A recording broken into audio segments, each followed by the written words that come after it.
कृष्णा। कबूतर कबूतरी से दत्तात्रेय जी ने क्या शिक्षा ली?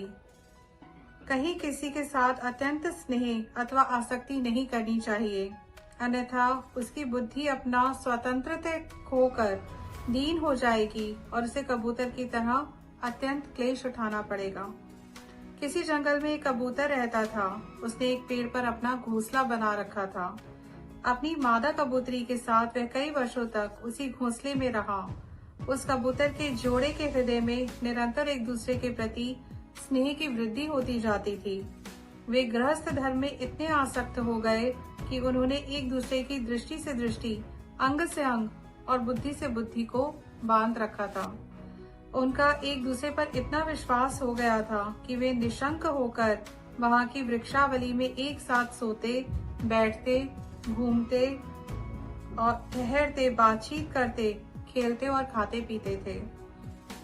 कबूतरी पर कबूतर का इतना प्रेम था कि वह जो कुछ चाहती, कबूतर बड़े से बड़ा कष्ट उठाकर उसकी कामना पूर्ण करता।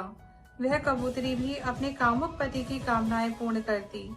समय आने पर कबूतरी को पहला गर्भ रहा। उसने अपने पति के पास ही घोंसले में अंडे दिए। भगवान की अचिंत्य शक्ति के से समय आने पर वे अंडे फूट गए और उनमें से हाथ पैर वाले निकल आए। उनका एक एक अंग और रोएं अत्यंत कोमल थे। अब उन कबूतर कबूतरी की आंखें अपने बच्चों पर लग गईं। वे बड़े प्रेम और आनंद से अपने बच्चों का लालन पालन लाड़ प्यार से करते। उनकी मीठी बोली, उनकी गुटर गूंज सुन सुनकर आनंद मग्न हो जाते।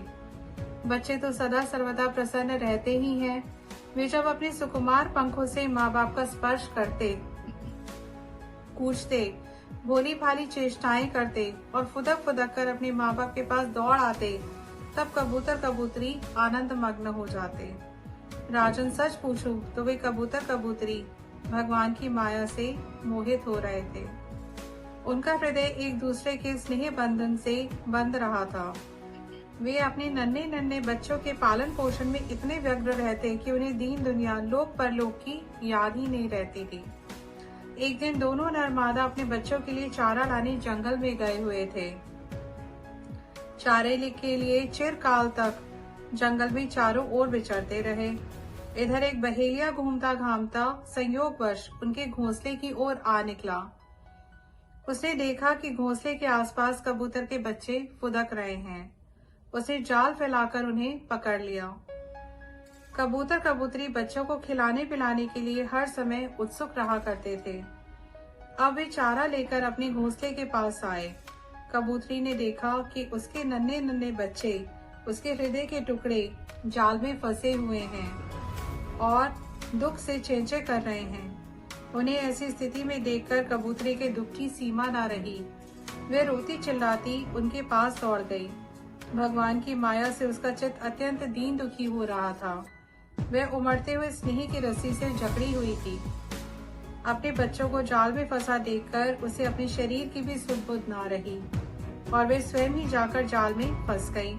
जब कबूतर ने देखा कि मेरे प्राणों से भी प्यारे बच्चे जाल में फंस गए और मेरी प्राण प्रिय पत्नी भी उसी दशा में पहुंच गई, तब वह अत्यंत दुखित होकर विलाप करने लगा। मैं अभागा हूँ, दुर्मति हूँ, हाय हाय, मेरा तो सत्यानाश हो गया। देखो देखो, ना मुझे अभी तृप्ति हुई, ना मेरी आशाएं ही पूर्ण हुई। तब तक मेरा धर्म, अर्थ और काम का मूल्य ग्रस्त आश्रम ही नष्ट हो गया। हाय मेरी प्राण प्यारी, मुझे ही अपना इष्ट देव समझती थी। मेरी एक एक बात मानती थी, मेरे इशारे पर नाचती थी, सब तरह से मेरे योग्य थी। आज वह मुझे सूने घर में छोड़कर हमारे सीधे साधे निश्चल बच्चों के साथ स्वर्ग से धार रही है। मेरे बच्चे मर गए, मेरी पत्नी जाती रही, मेरा अब संसार में क्या काम है। मुझ दीन का ये विधुर जीवन बिना गृहिणी के जीवन जलन का, व्यथा का जीवन है। अब मैं इस सूने घर में किसके लिए जीऊं? राजन, कबूतर के बच्चे जाल में फंसकर तड़प रहे थे। स्पष्ट दिख रहा था कि वे मौत के पंजे में हैं, परंतु वह मूर्ख कबूतर ये सब देखते हुए भी इतना दीन हो रहा था कि स्वयं जानबूझकर जाल में कूद पड़ा। राजन, वह बहेलिया बड़ा क्रूर था। गृहस्थ आश्रमी कबूतर कबूतरी और उनके बच्चों के मिल जाने से उसे बड़ी प्रसन्नता हुई और उसने ऐसा समझा कि मेरा काम बन गया। वह उन्हें लेकर चलता बना। जो कुटुंबी है, विषयों और लोगों के साथ संग में जिसे सुख मिलता है एवं अपने के कुटुंब के भरण पोषण में जो सारी सुध-बुध खो बैठा है, उसे कभी शांति नहीं मिल सकती। वह उसी कबूतर के समान अपने कुटुंब के साथ कष्ट पाता है। यह मनुष्य शरीर मुक्ति का खुला हुआ द्वार है। इसे पाकर भी जो कबूतर की तरह अपनी घर गृहस्थी में फंसा हुआ है, वह बहुत ऊंचे तक चढ़कर गिर रहा है। शास्त्र की भाषा में वह आरूढ़ च्युत है। कपिल देव ने भी देवहूति जी को यही कहा। आसक्ति अगर किसी वैष्णव में या साधु में लग जाए तो वह मुक्ति का कारण बनती है, और वही आसक्ति अगर किसी बद्ध जीव में लग जाए तो वो मोह के कारण उसका अधोपतन करा देती है। हरे कृष्णा।